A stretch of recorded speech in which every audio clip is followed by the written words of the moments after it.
The titanium is not new to me. I've used it for 14 years. 2003, we started with that. And we used it in a way to open the internal nasal valve called breathe implant.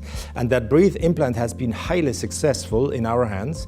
We have had a success of 90% long-term with patient satisfaction in terms of function, which is unusual. Usually with septoplasty, turbinoplasty, you get about 50–60% at the best. 90% satisfaction is really extraordinary. And with that implant, I developed now new ideas. We can use it if we make it flat to plate the septum.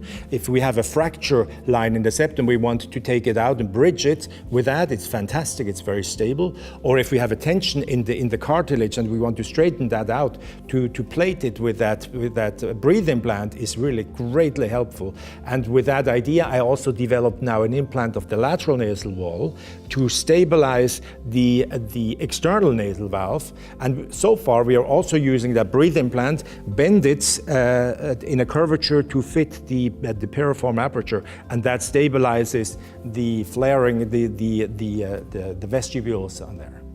Excellent results for that. In the last 20 years, the number of grafts in rhinoplasty has increased exponentially.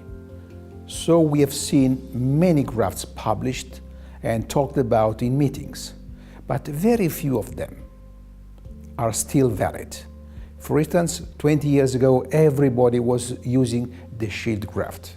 Nowadays, it is not anymore used because time and experience we understand that some grafts we can still use and some grafts we have not to use anymore because the complications, because the bad results are important in the long term.